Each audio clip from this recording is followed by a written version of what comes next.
How's it going, everyone? This is Soul Singed here. Now, if you remember a while back, I made a prediction list for the 2021 Double XL Freshman, and there's a couple artists in there that I really thought would make it. I know I kind of clarified how some of the artists in that list I didn't think realistically could make it, but there were two artists I put in there that I realistically thought were going to make it, and now I don't really think they have much of a shot at making it. And the first one up is Tokyo's Revenge. Now, I'm sure most of you know who he is, and I'm sure most of you are probably familiar with what has gone on behind the scenes. Not really behind the scenes, what has just gone on in general. Um, but first of all, just to explain how I feel about his music. At first, I thought I liked Tokyo's Revenge, but the more I listen to him, the more duller he sounds. He honestly just sounds like a very watered down, commercialized version of XXX Tentacion. And not really just X, just any of the artists in that lane. Because I've been listening to that sound for years now. I love artists like Josiah, NASCAR Alloy, X, Lil Darky. And all of them, I love the way all of them sound. But to me, Tokyo's Revenge just sounds very dull. And I guess it's because I'm used to those other artists that have more unique sounds. And I guess that's why Tokyo's Revenge is so popular, is because he's been able to kind of bring that style into the mainstream and water it down and make it more easier to listen to. But for me personally, I'm not really a fan of it. But for those who don't know, he recently got exposed for being a pedophile. And it's weird because people have really turned against him on this. Now, I don't think this will end his career. I do think he'll be able to come back from this because Tokyo's Revenge was building quite the cult following.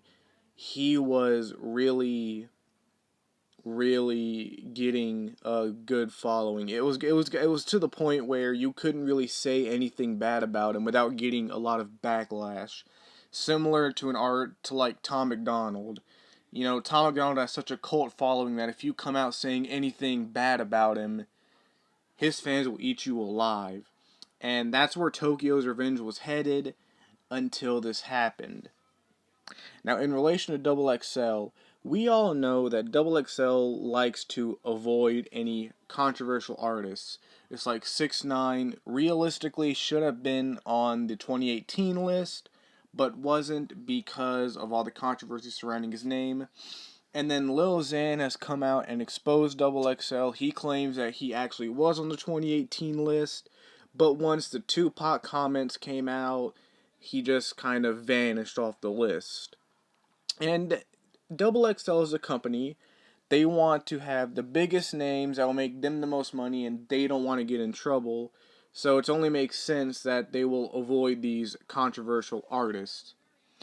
Now, the next artist who I feel like doesn't have much of a shot at making the Double XL list is Mario Judah. Now, Mario Judah is kind of an interesting case because he just recently blew up off the song Die Very Rough. And Mario Judah has everything needed to be a successful artist: natural talent, unique sound, natural charisma and personality. But he has just been taking some L's recently. Now, he peaked back in December when he started threatening Playboi Carti to release his Whole Lotta Red, saying that if Playboi Carti didn't release it, he would release it himself. And it would start when he released the track Bit Ya, which was essentially a Playboi Carti imitation, and a lot of people enjoyed it. A lot of people thought it went hard. I even think Bit Ya is a good song. However, that's not where it stopped. He would go on to release a 4-track EP, and the other 3 tracks on it were not good. And that's when people started kind of turning against him. And then when Playboi Carti did drop Whole Lotta Red, Mario Judah called it trash. And this was a gamble to begin with because there were a lot of people who became fans of Mario Judah because of the Playboi Carti music. Because I remember when he announced, whenever the Whole Lotta Red Deluxe first got announced, Mario said he was going back to his Rockstar sound. And I legit saw people on Twitter saying, okay, See ya. They were there for the Playboi Carti type music. They don't like regular Mario music. So they were just gone. He was losing a lot of fans that he got for the Playboi Carti stunts. He was then losing. And a lot of people also got mad at him for trashing Whole Lotta Red when it came out. But that's whatever. That's however you feel about it. But then he would go on to promote his next single, which would be about a relationship. The first skit on Instagram is where he went on there talking about how this girl cheated on him, and then he screamed, "Fuck cheaters! Ah!" You know, that's where that meme came from. And that's where that should have stopped. But he took it farther and faked a domestic abuse incident. Like, he faked finding his ex-girlfriend and beating her up on Instagram Live. Now, it's pretty obvious that it was fake because you never hear a woman screaming or anything like that, but still, that's a serious thing. You don't just fake that or make jokes about it. And then he tried to defend it by saying that, oh, well, I'm just trying to highlight that those things do happen and we need to bring attention to domestic abuse. Yeah, but faking an incident is not exactly the best way to do that, buddy. Just like Dax got in trouble a while back because he promoted a song by faking being on an experimental body-altering drug. You know, when in reality it was just Tic Tacs in a bottle, but still, like, for 2 weeks, this was leading up to a song, he was just acting super weird on Instagram, talking about this experimental drug that has these life-altering effects, and that pissed a lot of people off, so when it comes to promotion, it doesn't seem like faking serious incidents is really a good idea. And then finally, the icing on the cake. The song you dropped, a lot of people didn't even like it.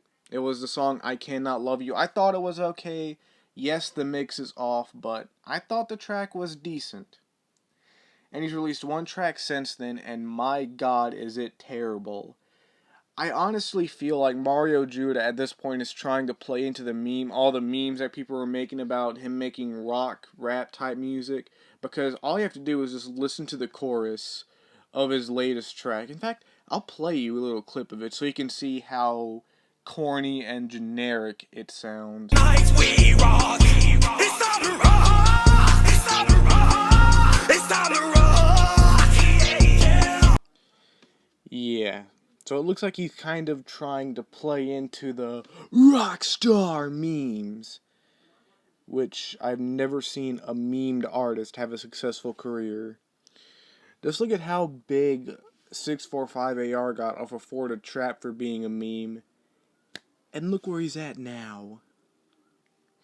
Yeah, and to top everything off with Mario Judah, since a whole lot of Red Deluxe has not dropped, Mario Judah is threatening to drop his own version of Whole Lotta Red Deluxe. And at this point, no one wants him to. Everyone's like, dude, it was funny the first time, now it's just old. And then there are other people claiming that he's only doing this because he fell off, which, I mean, he hasn't really had a major release, so I don't know. There is a chance he might make the list, but he's getting to be less and less liked, and his public image is getting worse and worse, and he's just in general losing a lot of the attention that he was once getting, so it looks like the chances for Mario Judah making it are starting to look pretty slim. So yeah, that just about wraps up this video. I do plan on making another XXL prediction video sometime in the future, hopefully before the list comes out, but yeah. This about wraps up this video. Peace.